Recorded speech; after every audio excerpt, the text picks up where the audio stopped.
सब एक साथ अपलोड हो जाएंगी तो देख लेना एग्जाम टाइम पे। ओहो।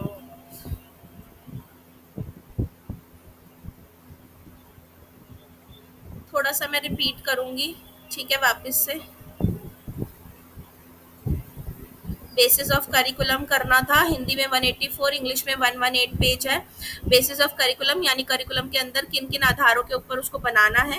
पहला समाज शास्त्रीय आधार, सोशियोलॉजिकल बेस। सोशियोलॉजिकल में हमें ये देखना है कि बच्चा समाज को कैसे एक्सेप्ट करे, उसके नॉर्म्स और वैल्यूज को सीखे, ठीक है, समाज के अंदर एडजस्ट करना सीखे, ये सारी चीजें हमें उसको सिखानी होती हैं। समुदाय की जरूरतें और एक्सपेक्टेशंस के बारे में बताना होता है। उदाहरण के तौर पे एक किसान, एक एरिया है जहाँ पे सिर्फ किसान परिवार रहते हैं, तो वहाँ पे हम किसानों के बारे में करिकुलम में डाल सकते हैं कि खेती बाड़ी कैसे करनी है, कैसे वहाँ का कल्चर जो है वो बच्चों को इन्फ्लुएंस करेगा।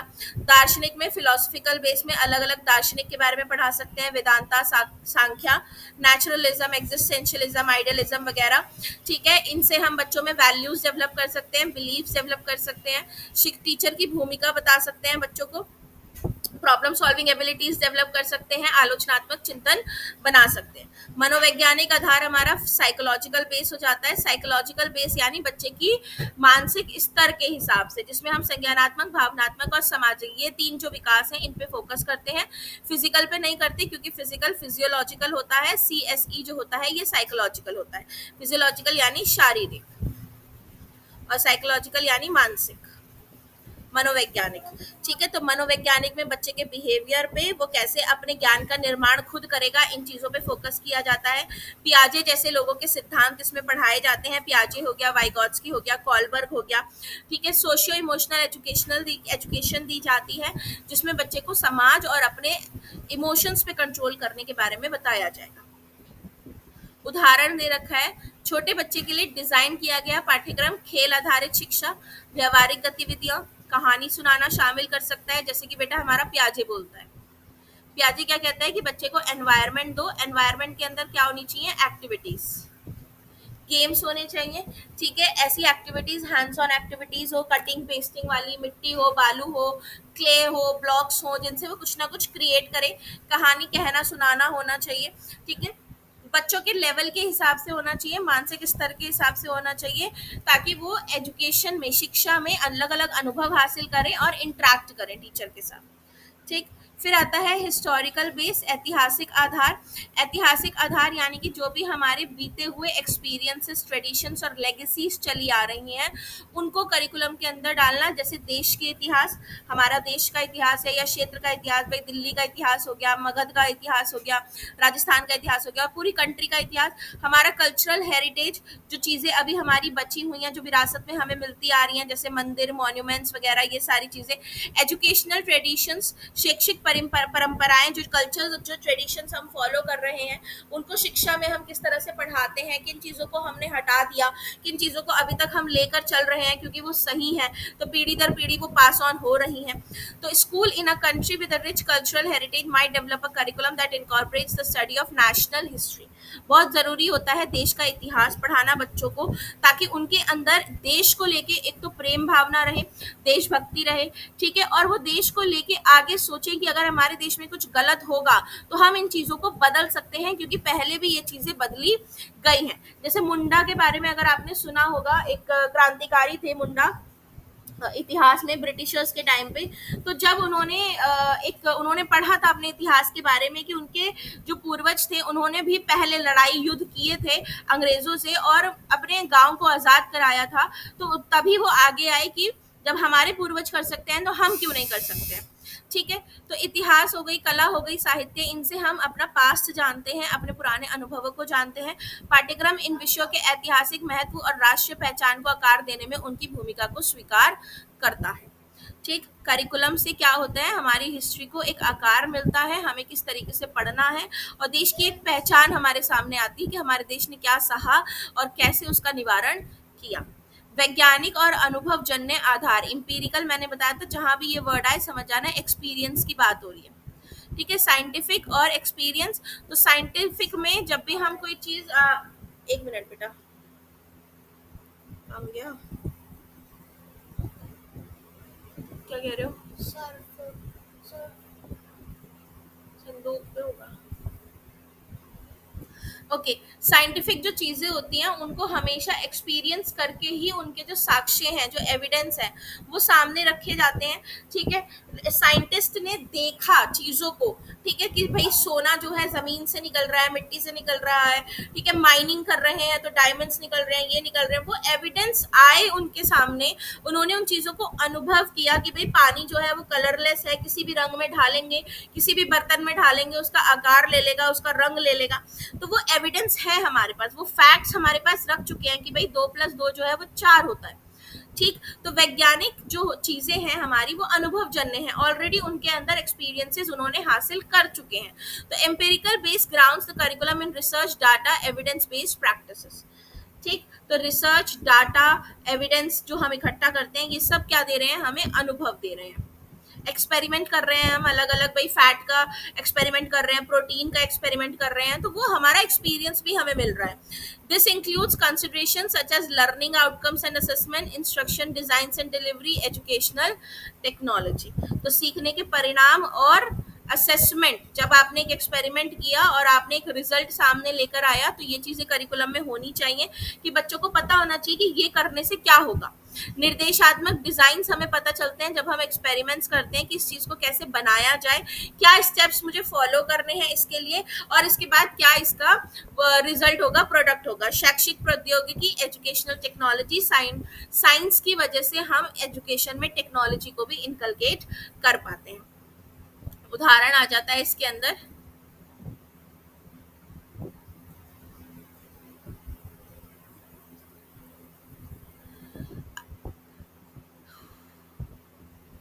पढ़ने की समझ को बेहतर बनाने के लिए डिजाइन किया गया पाठ्यक्रम साक्ष्य आधारित निर्देशात्मक रणनीतियों को शामिल कर सकता है, जैसे कि ध्वन्यात्मक निर्देशक, प्रवाह अभ्यास, समझ कौशल विकास। दृष्टिकोण छात्रों द्वारा पढ़ना सीखने के सबसे प्रभावी तरीकों को वैज्ञानिक समझ को दर्शाता है। तो आप अलग अलग चीजें डाल सकते हो, एविडेंस बेस्ड इंस्ट्रक्शनल स्ट्रैटेजीज डाल सकते हो, जैसे फोनिक्स को कैसे सिखाना है बच्चे को। ठीक है, फोनिक्स सिखाने का भी एक लंबा चौड़ा प्रोसेस होता है। फ्लुएंसी प्रैक्टिस करवा सकते हो, कॉम्प्रिहेंशन स्किल्स डेवलप कर सकते हो कि भाई कोई चीज आप पढ़ रहे हो तो उसको आप कैसे समझोगे। This approach reflects the scientific understanding of how students learn to read and most effective methods of teaching reading. तो ये सारे आपके आधार थे। अच्छा क्वेश्चन है, इस पे बनता है क्वेश्चन आपका। ठीक है, ये सारे बेसिस थे। बुक से एक बार रीड करोगे, हिंदी वाली बुक से करना और यहाँ से पढ़ना, तो आप बना लोगे आंसर्स। ठीक, इसके बाद आता है आपका different approaches to curriculum theory. Page number 124 बेटा, इंग्लिश मीडियम एंड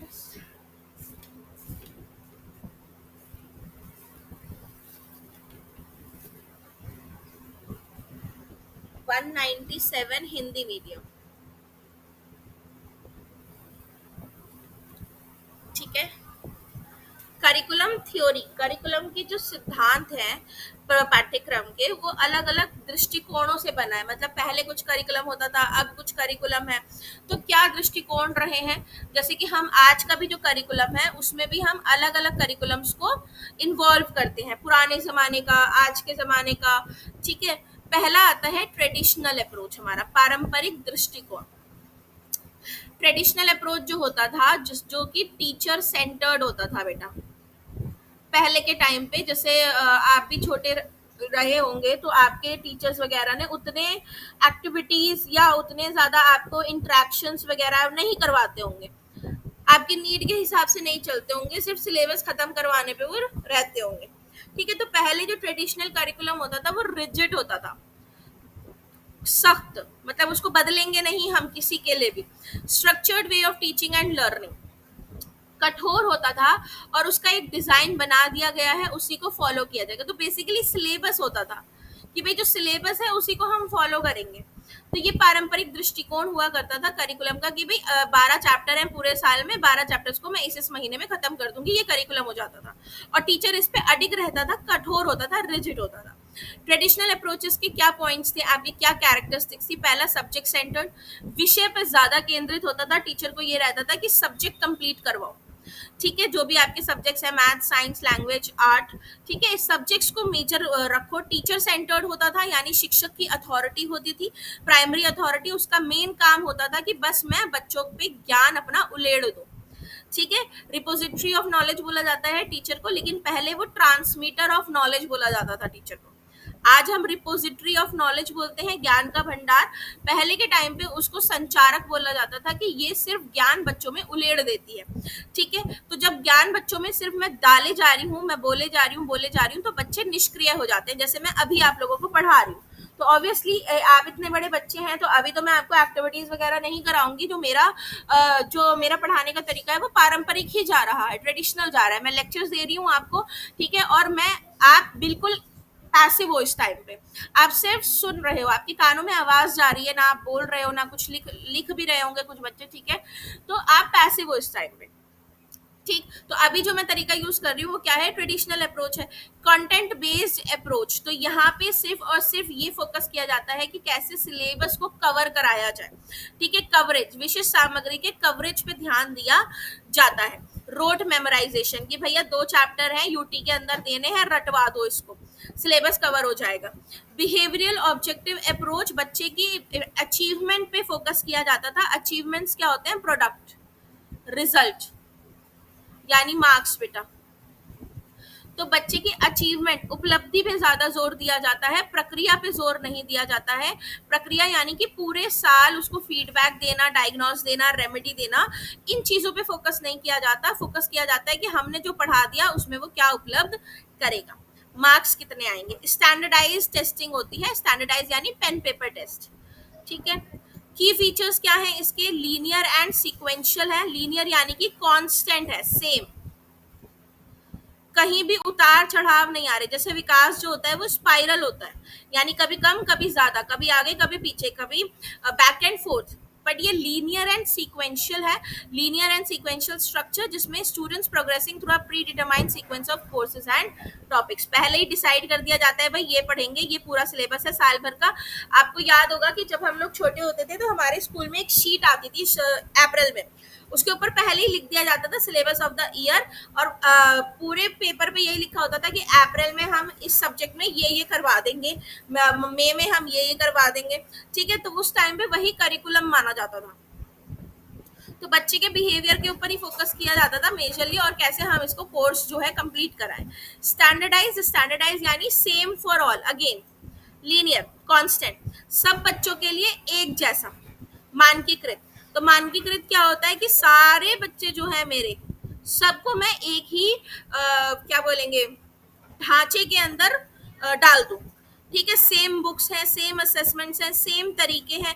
मैं इस चीज पे फोकस ही नहीं कर रही कि मेरे 4 तरीके के बच्चे होते हैं, राइट। जैसे अभी मैं आपको पढ़ा रही हूँ तो वो स्टैंडर्डाइज्ड है, मैं ये लेके चल रही हूँ कि आप सारे के सारे जो है मेरे लेक्चर से समझ जाएंगे, ऑडियो मेथड से समझ जाएंगे।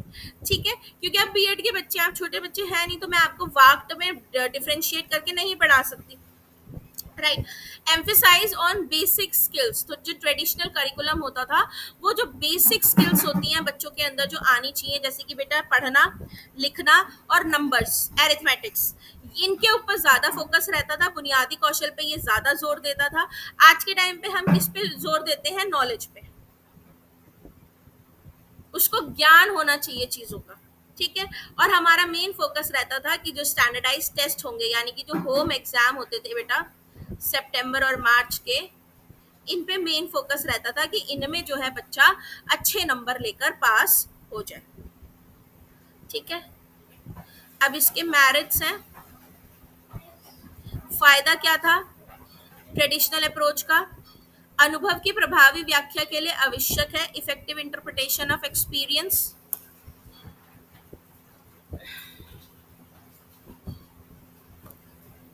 इफेक्टिव इंटरप्रिटेशन ऑफ एक्सपीरियंस मतलब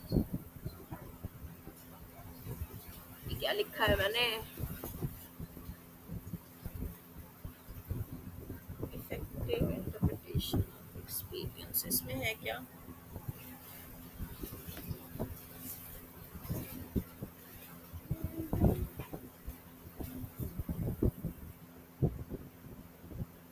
ओके।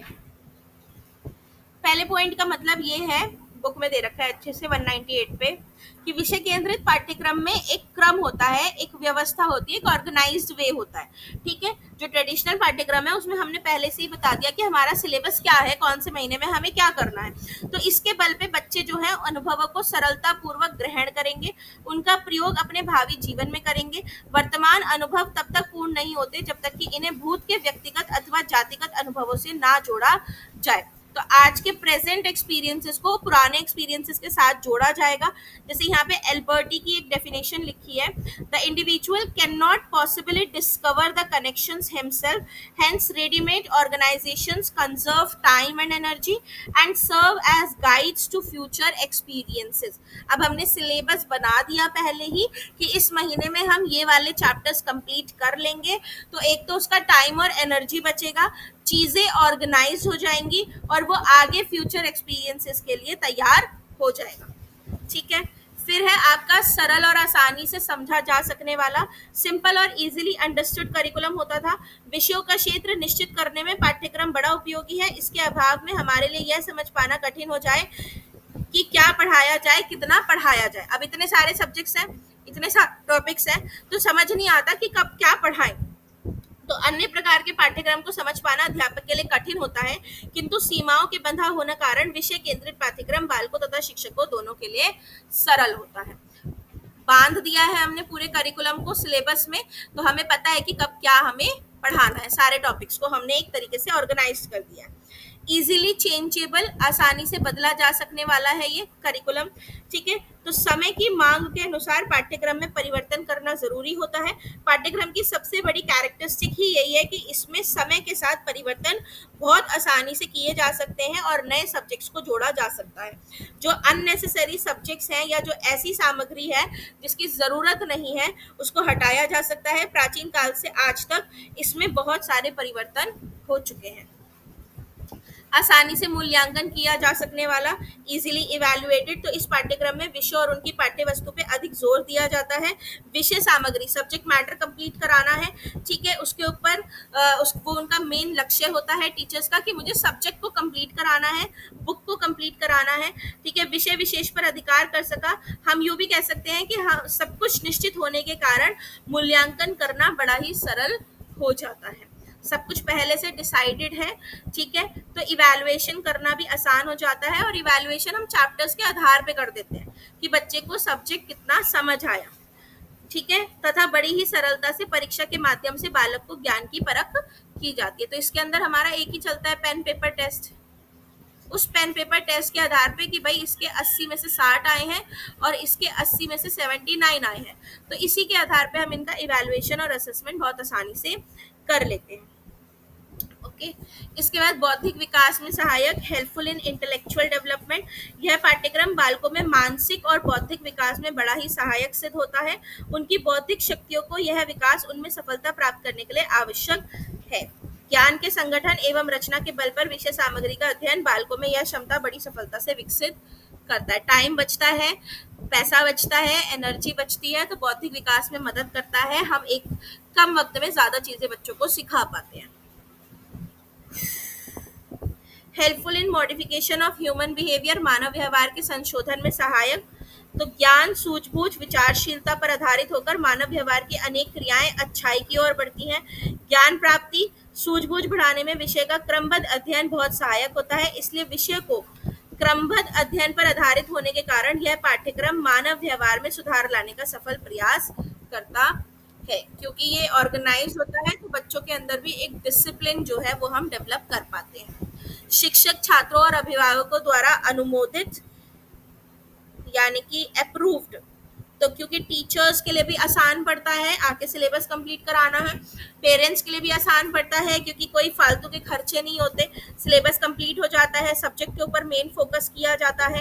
ठीक है, सामग्री बच्चा ग्रहण कर लेता है। बच्चे के लिए भी आसान होता है क्योंकि उसे और चीजें नहीं करनी पड़ती, सिर्फ पढ़ना है इसी सब्जेक्ट को। तो ये इसको अप्रूव करते हैं, आज तक करते हैं पेरेंट्स कि एक्टिविटीज ना हो, सिलेबस होना चाहिए। चैप्टर पढ़ाओ, उससे रिलेटेड एक्टिविटी हो या ना हो, उनको फर्क नहीं पड़ता। ठीक, इसके बाद आपकी शॉर्टकमिंग्स दे रखी हैं इसकी। ठीक है, कि क्या शॉर्टकमिंग्स हैं। तो एक तो आपकी पहले ही दे रखी है बेटा हिंदी की बुक में, पेज नंबर 199 पर, ठीक है। और उसके बाद 202 पर दे रखी है, वहां से कर लेना, सारी सेम ही है। संकुचित आपका वो है, जो अवधारणा कॉन्सेप्ट जो है वो नैरोली कंसीव्ड है। पाठ्यक्रम सिर्फ और सिर्फ बुक तक ही सीमित है। ये वाला पाठ्यक्रम जो है ये आपकी सिर्फ और सिर्फ टेक्स्ट बुक तक सीमित है। साइकोलॉजिकली अनसाउंड है, बच्चों के नीड्स के ऊपर फोकस नहीं कर रहा, ठीक है। तो साइकोलॉजिकली अनसाउंड है, लोकतांत्रिक मूल्यों से दूर है, डेमोक्रेटिक वैल्यूज नहीं डालता ये बच्चों के अंदर। डेमोक्रेटिक वैल्यूज का मतलब कि जब हम देखेंगे कि हमारे अलग अलग प्रकार के बच्चे हैं और मैं अलग अलग प्रकार के बच्चों को उनकी ज़रूरत के हिसाब से पढ़ा रही हूँ, तभी तो डेमोक्रेसी स्टैब्लिश होगी, ठीक है। लेकिन ये तो सबको एक ही तरीके से पढ़ा दे रहा है, यह सीखने की प्रक्रिया को सीमित करता है, क्योंकि ऑब्वियसली हम एक्सप्लोर नहीं करवा रहे, सिर्फ सब्जेक्ट पढ़ा रहे हैं। किताबी और सैद्धांतिक ज्ञान पर जोर देता है, बुकिश होता है, थियोरेटिकल होता है, ठीक है। प्रैक्टिकल लाइफ पे फोकस नहीं करता, थ्योरी पे फोकस करता है।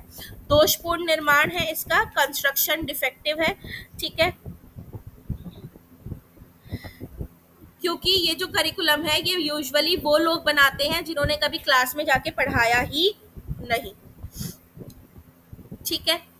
शिक्षा की अनौपचारिक एजेंसी की उपेक्षा, informal agencies education are neglected, जैसे फैमिली, कम्युनिटी, ठीक है, और दूसरी जो रिसोर्सेज है इन सबको ये नेग्लेक्ट करता है, सिर्फ बुक के ऊपर फोकस करता है।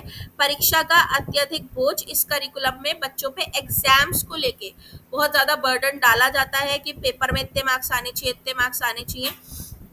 Teacher does not use new techniques, teachers भी अलग अलग मेथड्स नहीं यूज करते, एक ही तरीके से पढ़ा के खत्म कर देते हैं, ठीक। इसके बाद आ जाओ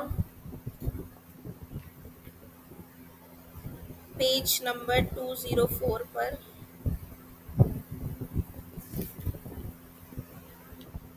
शिक्षार्थी लर्नर ड्रिवन अप्रोच, अधिगमकर्ता संचालित दृष्टिकोण, पेज नंबर 127 इंग्लिश, 127, और ये हिंदी में 204। लर्नर ड्रिवन, बच्चों द्वारा संचालित, ठीक है। तो बच्चों द्वारा संचालित हो गया चाइल्ड सेंटर्ड, बच्चों के हक में, ठीक है। तो पाठ्यक्रम के लिए शिक्षार्थी संचालित या बाल केंद्रित दृष्टिकोण व्यक्तिगत बच्चों की जरूरतें, रुचि, क्षमताओं पर ध्यान केंद्रित करता है। तो जो चाइल्ड सेंटर्ड है वो हमारे चारों प्रकार के जो बच्चे हैं, वाक्ड, विजुअल, ऑडिटरी, काइनेस्थेटिक और टेक्टाइल, चारों प्रकार के बच्चों की जरूरत, उनके इंटरेस्ट और नीड्स पे फोकस करेगा, ठीक। ये तो ऑलरेडी मैंने पढ़ा भी रखा है आपको। मुख्य सिद्धांत, की प्रिंसिपल, बच्चे की ऑटोनॉमी, ठीक है। बच्चा अपने सीखने की ओनरशिप खुद लेता है, राइट, उसे क्या सीखना है, कैसे सीखना है। पर्सनलाइज्ड लर्निंग, टीचर्स जो है अलग अलग मेथड्स लेकर आती हैं जिनसे बच्चों का व्यक्तिगत शिक्षण हो, उनको जो चीज़ पसंद है उसके अंदर वो इंटरेस्ट लेके पढ़े। इंक्वायरी बेस्ड, बच्चों को एनकरेज किया जाता है कि वो चाहें, रिसर्च करें, इन्वेस्टिगेट करें, इंक्वायरी करें, एक्सप्लोर करें। कोलैबोरेटिव लर्निंग, ग्रुप्स के अंदर बच्चों को पढ़ाया जाता है, कम्युनिटी एंड कोऑपरेशन के माध्यम से उनको चीज़ें सिखाई जाती हैं।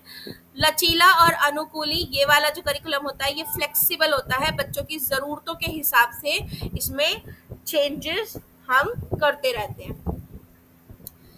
कैरेक्टरिस्टिक्स अगेन वही, स्टूडेंट सेंटर्ड, बाल केंद्रित है, ठीक है। बच्चों के सीखने की प्रक्रिया पे फोकस करता है, पूरे साल फीडबैक, डायग्नोस और रेमेडी पे फोकस करेगा। एक्सपीरियंशियल लर्निंग देता है, हम बच्चों को अनुभव देने की कोशिश करते हैं जो उनके वास्तविक जीवन से जुड़े हों। इंटरडिसिप्लिनरी, यानी कि अलग अलग सब्जेक्ट्स जो हैं उनको आपस में कोरिलेट करके पढ़ाया जाता है। सीखने के लिए मूल्यांकन, निर्देश को सूचित करने और छात्र विकास को बढ़ावा देने के लिए निरंतर मूल्यांकन का उपयोग, जिसको हम फॉर्मेटिव असेसमेंट बोलते हैं, AFL, असेसमेंट फॉर लर्निंग, यानी कि आपके क्लास टेस्ट भी हो रहे हैं, ओरल टेस्ट भी हो रहे हैं, यूनिट टेस्ट भी हो रहे हैं, डिबेट भी हो रहे हैं, डिस्कशंस भी हो रहे हैं, वाइवा भी हो रहे हैं, ठीक है। जो पूरे साल ये जो चीज़ चलती रहती है, आपकी रीडिंग कर रहे हो, ऑब्जर्वेशन हो रही है, हर टाइम जो टीचर आपको आकलन करता रहता है, वो सीखने के लिए मूल्यांकन होता है। Emphasize on process over product, प्रक्रिया पे फोकस किया जाता है। 6 महीने ये आपका प्रोडक्ट होता है, जब ऐसे होता है सितंबर वाले पेपर, ये प्रोडक्ट है कि 6 महीने आपने क्या सीखा उसका रिजल्ट बताओ। इसके अंदर इस पे फोकस किया जाता है 6 महीनों पे, कि हम कैसे सिखा रहे हैं, क्या नहीं सीख रहा उसको कैसे सिखाया जाए, बच्चे में क्या प्रॉब्लम आ रही है, क्या उसकी वीकनेस है, क्या उसकी स्ट्रेंथ है, मैं अपने तरीकों को कैसे बदलूं, इस चीज पे फोकस किया जाता है। इसमें जर्नी पे फोकस किया जाता है, मंजिल पे फोकस नहीं किया जाता। फायदे क्या है? बच्चों में मोटिवेशन बढ़ता है, मीनिंगफुल अध्ययन उनको मिलता है, ठीक है, इम्प्रूव्ड क्रिटिकल थिंकिंग, आलोचनात्मक चिंतन, समस्या को हल करना, ठीक है, ये चीजें डेवलप होती हैं। क्रिएटिविटी डेवलप होती है, बच्चा कुछ रचना करता है, कल्पना उसकी बढ़ती है। बेटर रिटेंशन, जब बच्चा खुद से ज्ञान का निर्माण कर रहा है, हैंड्स ऑन एक्सपीरियंस ले रहा है, तो वो चीजें उसके लिए ज्यादा देर तक उसको याद रहती हैं, ठीक है, लंबे समय तक उसके दिमाग में रहती हैं। Preparation for real world challenges, हम बच्चों को असल जिंदगी के लिए, जो वास्तविक जीवन है उसके लिए स्किल सिखाते हैं और उसके लिए तैयार करते हैं। एग्जाम्पल मॉन्टेसरी मेथड हो गया, जैसे मारिया मॉन्टेसरी मेथड होता है, तो मॉन्टेसरी द्वारा विकसित एक शैक्षिक दृष्टिकोण जो स्वनिर्देशित सीखने और व्यवहारिक गतिविधि पर जोर देता है। मारिया मॉन्टेसरी के जो मेथड्स हैं वो हैंड्स ऑन एक्टिविटीज के ऊपर हैं, कि बच्चों को खुद से सीखने दो, हैंड्स ऑन एक्टिविटीज दो। प्रोजेक्ट बेस्ड लर्निंग हो गई, प्रोजेक्ट बेस्ड के अंदर हम अलग अलग प्रोजेक्ट्स देते हैं जो रियल वर्ल्ड से रिलेटेड होते हैं, जो बच्चे उस प्रोजेक्ट में इंटरेस्टेड हैं वो उस प्रोजेक्ट के ऊपर काम करेंगे। कोलैबोरेशन डेवलप होगा, ग्रुप वर्क डेवलप होगा, टीम वर्क डेवलप होगा, डिसिप्लिन डेवलप होगा, और इनके इंटरेस्ट के हिसाब से वो प्रोजेक्ट है तो क्रिटिकल थिंकिंग, प्रॉब्लम सॉल्विंग, ये सारी स्किल्स उनमें डेवलप होगी। चैलेंज क्या है भाई, कि एक तो ट्रेन टीचर्स चाहिए हमें जो चाइल्ड सेंटर्ड करिकुलम को इम्प्लीमेंट कर सकें, क्योंकि टीचर्स के अंदर एक ईगो आ जाती है कि मैं अपने तरीके से पढ़ाऊंगी, वो नहीं होना चाहिए। टीचर को एक फैसिलिटेटर का काम करना चाहिए, ठीक है, फ्लेक्सिबल लर्निंग एनवायरनमेंट देना है बच्चों को, कि बच्चा उसमें एक्सेप्टेड फील करे और सिक्योर फील करे, ऐसा टीचर होना चाहिए। तो ट्रेन टीचर्स होने चाहिए, जैसे अभी आप ट्रेन हो रहे हो, समय लेने वाला हो सकता है, कैन बी टाइम कंज्यूमिंग, क्योंकि हम इसमें एक्टिविटीज भी करा रहे हैं, बच्चों की राय भी पूछ रहे हैं, अलग अलग प्रकार के असेसमेंट चल रहे हैं, बहुत कुछ चल रहा होता है इसमें, इसीलिए ये टाइम टेकिंग हो सकता है सिलेबस टाइम पे कंप्लीट ना हो। May require changes to assessment and evaluation, मूल्यांकन और आकलन, ये आकलन हो जाएगा, में बदलाव की आवश्यकता हो सकती है। तो पारंपरिक मूल्यांकन विधियां शिक्षार्थी संचालित दृष्टिकोण के लिए उपयुक्त नहीं हो सकती, जिसके लिए मूल्यांकन के नए तरीकों की आवश्यकता हो सकती है। सिर्फ पेन पेपर टेस्ट के आधार पे मैं बच्चों को क्या बोलते हैं, बच्चों को आंक नहीं सकती, मुझे उनकी हर एक चीज को नोटिस करना है। अगर मेरे बच्चों को सब्जेक्ट्स में इंटरेस्ट नहीं आ रहा, ड्राइंग में इंटरेस्ट आ रहा है, तो मेरा फर्ज बनता है कि मैं उसकी ड्राइंग में एनकरेज करूं, सब्जेक्ट्स पे जोर ना दूं। कंक्लूजन, लर्नर ड्रिवन और child centred approach to curriculum offers a powerful way to engage students, ठीक है, बच्चों को हम बिजी रखते हैं, एंगेज रखते हैं, गहन पठन होता है उनका, उनको जीवन के लिए तैयार करते हैं, चैलेंजेस भी सामने आते हैं, अट्रैक्टिव तरीके होते हैं, पॉलिसी मेकर्स वगैरह अलग अलग मेथड से इन चीज़ों को ठीक कर सकते हैं।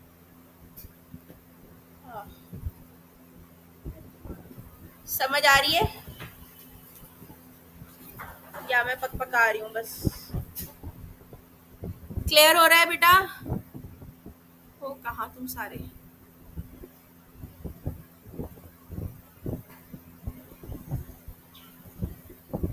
क्लियर है यहाँ तक?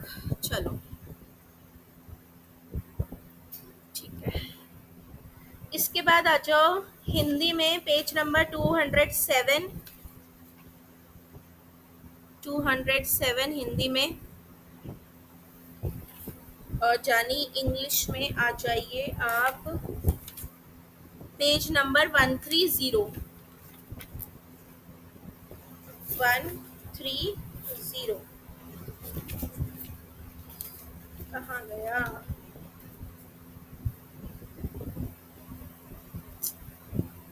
फटाफट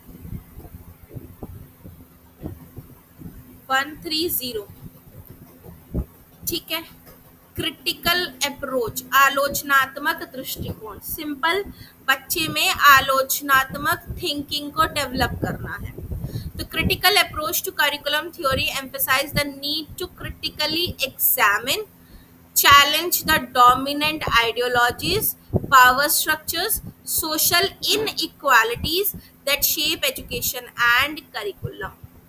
बच्चों में आलोचनात्मक दृष्टिकोण यानी कि एक ऐसा दृष्टिकोण पैदा करना है जिसमें वो सच्चाई को ढूंढे कि उनके साथ जो प्रमुख विचारधारा, सत्ता संरचना, सामाजिक असमानताएं हो रही हैं उनको वो कैसे बदलेंगे। ऐसे कॉन्सेप्ट्स उनको सिखाए जा रहे हैं जो उनके लिए ज़रूरी नहीं है। ठीक है, इनइक्वालिटीज़ हो रही हैं समाज में, उनको बदलना है, तो ये चीज़ें करिकुलम में डाली जाती हैं। This approach seeks to promote social justice, equity, democracy through education. हमें बच्चों को सामाजिक न्याय, लोकतांत्रिक चीज़ें सिखानी है, समानता, इक्वालिटी और इक्विटी दोनों सिखाना है कि किसके साथ इक्वालिटी करनी है, किसको इक्विटी देनी है। ठीक है, मैरिट्स क्या है, करिकुलम जो है साइकोलॉजिकल प्रिंसिपल्स पे है। भाई इक्विटी और इक्वालिटी की बात हो गई तो यानी नीड्स की बात हो गई, तो जब हम ज़रूरत के हिसाब से चलते हैं किसी की तो वो मनोवैज्ञानिक हो जाता है। समाज का विकास होगा इससे जब बच्चे सच्चाई ढूंढेंगे समाज की असमानताओं में। ठीक है, जो चीज़ें उन्हें पढ़ाई जा रही हैं, सामाजिक न्याय करेंगे, वो लोकतांत्रिक होंगे तो समाज का विकास होगा। Knowledge of importance of hard work, मेहनत करने का जो महत्व है वो इन बच्चों को समझ आएगा। एम्फेसाइज लर्निंग बाय डूइंग, जब वो खुद से सच्चाई ढूंढेंगे जो उनको पढ़ाया जा रहा है उसमें, तो करके सीखने पे जोर दिया जा रहा है। वास्तविक जीवन के लिए तैयार किया जा रहा है उनको अभी से कि बेटा किसी की भी बातों पे सुन के विश्वास नहीं करना है, आपने उसमें सच्चाई ढूंढनी है। जांच और खोज, जब आप सच्चाई ढूंढ रहे हो इसका मतलब ये है कि आप इंक्वायरी और एक्सप्लोर यानी ह्यूरिस्टिक मेथड इस्तेमाल कर रहे हो, डिस्कवरी कर रहे हो। इसके दोष क्या हो जाएंगे, व्यापक गतिविधियों का अभाव, लैक ऑफ कॉम्प्रिहेंसिव एक्टिविटीज, जो हमारी सिलेबस को कवर करने वाली जो एक्टिविटीज हैं व्यापक यानी ओवरऑल, वो उनकी कमी आ जाती है। गतिविधियों का सीमित समय, लिमिटेड टाइम ऑफ एक्टिविटीज, हमारे पास इतना समय है नहीं कि हम हर एक चीज में सच्चाई ढूंढे। प्राचीन अनुभव का महत्व, इंपॉर्टेंस ऑफ एंशिएंट एक्सपीरियंसेस,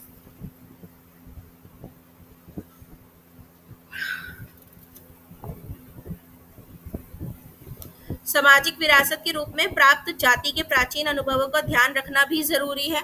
ठीक है, जो हमारे पुराने एक्सपीरियंसेस हैं उनका भी ध्यान रखना जरूरी है। प्राचीन अनुभव भी उतने ही जरूरी और इम्पोर्टेंट होते हैं जितने हमारे नए एक्सपीरियंसेस, तो दोनों मिलकर ही भविष्य का निर्माण करते हैं। लेकिन आलोचनात्मक दृष्टिकोण इस चीज को कम करता है, लिमिट करता है। Complete education can not be provided, आलोचनात्मक, अगर हम हर चीज की आलोचना ही करते रहेंगे तो एक पूर्ण और प्रभावशाली जीवन के लिए हमें संपूर्ण शिक्षा नहीं मिल पाएगी। अतीत की अवहेलना, अनदेखी, पास्ट को वो कर देना, इग्नोर कर देना। तो जैसे कि तीसरे बिंदु में भी बताया है, पाठ्यक्रम केवल प्रत्यक्ष अनुभवों पर ही बल देता है, अप्रत्यक्ष अनुभवों की अवहेलना करता है। प्रत्यक्ष यानी कि डायरेक्ट एक्सपीरियंस जो आपको मिल रहे हैं उसी के ऊपर ये फोकस कर रहा है, क्योंकि वही आप देख पा रहे हो, उसी में आप सच्चाई ढूंढ पाओगे। इनडायरेक्ट आपके जो पॉइंट्स हैं, जो अनुभव हैं, उनको ये इग्नोर कर रहा है। लेकिन केवल बालकों की रुचि अरुचि के आधार पर अतीत के और अप्रत्यक्ष अनुभवों की अवहेलना नहीं की जा सकती। इन अनुभवों का प्रयोग ना करने के कारण पाठ्यक्रम हमारा नैरो हो जाता है, संकुचित हो जाता है। अति सक्रियता का डर, क्योंकि बच्चे जो है इसके अंदर बहुत ज्यादा क्रियाशील हो जाएंगे, हर चीज के अंदर वो आलोचना कर रहे हैं। ठीक है, तो ये इसका एक बहुत बड़ा दोष है। कहीं कहीं पे हमारा जो बच्चा है उसका निष्क्रिय होना भी जरूरी है। होना सब कुछ है उसको, कभी कभी एक्टिव भी और कभी कभी पैसिव भी। क्रिया केंद्रित पाठ्यक्रम में बालक क्रियाशील रहता है, अति क्रियाशीलता का भय उत्पन्न हो जाता है। बहुत ज्यादा अगर हम उसको डाल देंगे कि भाई इसको भी ढूंढो, इसको भी ढूंढो, इसको भी ढूंढो, हाइपर एक्टिविटी हो सकती है। इस पाठ्यक्रम में ज्ञान के प्रत्येक अंक को जानने के लिए हमें क्रियाओं पर निर्भर रहना पड़ता है। एक्टिविटीज पे तो हमें निर्भर रहना ही पड़ेगा भाई क्रिटिकल अप्रोच के अंदर। ठीक है, तो जब बहुत ज्यादा हो जाएंगी, अति क्रियाशीलता बढ़ जाएगी, तो वो गलत हो सकता है बच्चों के लिए। तर्क की उपेक्षा यानी कि तर्क, रीजनिंग को इग्नोर किया जाता है इसके अंदर। विषय केंद्रित पाठ्यक्रम का सबसे बड़ा लाभ यह है कि विद्यार्थियों में तर्क शक्ति का विकास होता है। लेकिन करिकुलम क्रिटिकल अप्रोच पाठ्यक्रम में केवल क्रियाओं के करने पे ही बल दिया जाता है। रीजनिंग पे फोकस नहीं किया जाता। आप अगर किसी बात को लेके तर्क दे रहे हो तो उसको इग्नोर कर दिया जाएगा। वो कहेंगे नहीं, जाके ढूंढो इस चीज को कि इसमें कितनी सच्चाई है। उसके बाद difficulty in finding appropriate activities, उपयुक्त गतिविधियों को खोजने में कठिनाई। कई बार छोटे बालकों के लिए उपयुक्त क्रियाएं नहीं मिलती, छोटे बच्चों के लिए हमें एक्टिविटीज नहीं मिल पाती। ऐसा ना होने पर उन्हें ऐसी क्रियाओं को करने के लिए कहा जाता है जिन्हें वे करने में असमर्थ होते हैं। बहुत सारी एक्टिविटीज हम बच्चों से ऐसी कराते हैं जो वो नहीं कर पाते, वो असमर्थ होते हैं। तो आपका निष्कर्ष ये निकलता है कि निष्कर्ष में इस बात का उल्लेख होना जरूरी है कि बालक को संपूर्ण रूप से सुखी और प्रभावपूर्ण जीवन यापन कराने के लिए गतिविधियां की यथेष्ट नहीं है। बालक की रुचि अरुचि को ही दृष्टि में रखते हुए परंपरा से चले आने वाली अनुभवों को तिलांजलि नहीं दी जा सकती। बालक का सामाजिक जागरण जरूरी है, उसी संदर्भ और परिप्रेक्ष्य में उसका विकास होना चाहिए। पाठ्यक्रम की रचना अपेक्षित है। कॉन्टेक्स्ट के हिसाब से आप बच्चे को डेवलप करिए, ठीक है। हर चीज में आप critical approach, learning by doing, हर जगह उसको एक्टिव रखना, कहीं हर जगह पैसिव रखना, ये चीजें जरूरी नहीं है। कहीं पे अनुभव दिया जाता है, कहीं पे खोज कराई जाती है, कहीं पे सिर्फ लेक्चर मेथड से भी काम चल जाता है। क्रिया केंद्रित पाठ्यक्रम के इन सभी दोषों के हेतु होते हुए भी इस प्रकार के पाठ्यक्रम का अपना ही महत्व है। इतने सारे इसमें डीमेरिट्स हैं, लेकिन फिर भी ये जरूरी है इसको डालना, ताकि कहीं कहीं पे, हर जगह नहीं, पूरे सिलेबस को इसके साथ नहीं लिया जा सकता। किसी भी अप्रोच को आप पूरे सिलेबस पे लागू नहीं कर सकते, कहीं कहीं पे आप इसको लागू कर सकते हो जहाँ पे बच्चे क्रिटिकल थिंकिंग अपने अंदर डेवलप करें। क्रियाओं का चुनाव करते समय बड़ी सावधानी की आवश्यकता है। दूसरे अतीत के अनुभवों की भी अवहेलना नहीं की जा सकती। बच्चे के पास एक्सपीरियंसेस को इग्नोर मत करिए।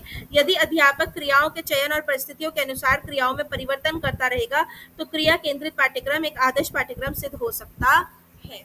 तो हम अपने करिकुलम को जब भी हमें बनाना है तो उसमें सारे अप्रोचेस को डालना है, ठीक है। हर अलग अलग अप्रोच को आप इंक्लूड करिए। वो टीचर सेंटर्ड भी हो सकता है, चाइल्ड सेंटर्ड भी हो सकता है, सब्जेक्ट सेंटर्ड भी हो सकता है। तो जब आप अपने करिकुलम को डिजाइन करेंगे अलग अलग टाइप्स के करिकुलम मॉडल्स के उस पे, तो वो क्या हो जाएगा, फ्लेक्सिबल हो जाएगा। हो सकता है कोई बच्चा ट्रेडिशनल तरीके से ही सीख पाए, आपके नए तरीकों से ना सीख पाए वो, ठीक है। ये आपकी खत्म हो गई यूनिट 3।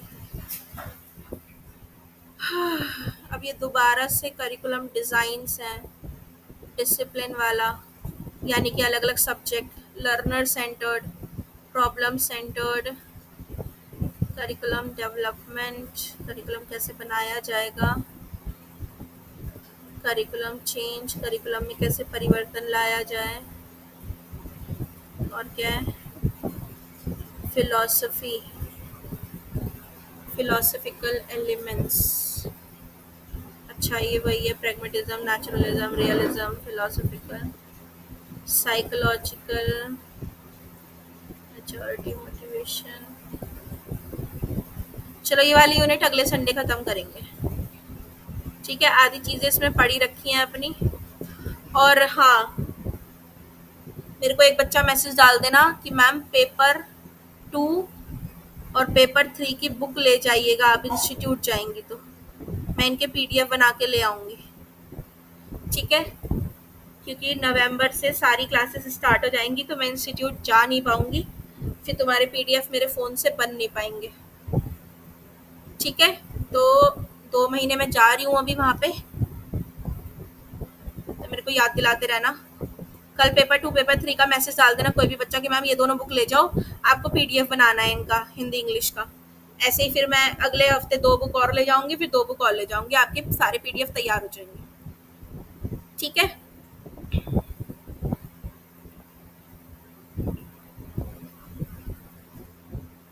क्लियर है, चैप्टर्स क्लियर हैं तीनों। आपकी पहली 3 बुक बहुत इंपॉर्टेंट है, पेपर 1, 2, 3 जो है ये बहुत इंपॉर्टेंट है, ठीक है। फिर 4 जो है वो तो 2 पार्ट्स में 2 बुक्स है, 4 की, 5 की भी 2 बुक्स है, वो उसमें कोई इतना वो नहीं है। लेकिन पहली 3 के मार्क्स जो है बेटा वो बहुत ज़रूरी होते हैं, वो बहुत इंपॉर्टेंट होती है, उन पे आपको फोकस करना बहुत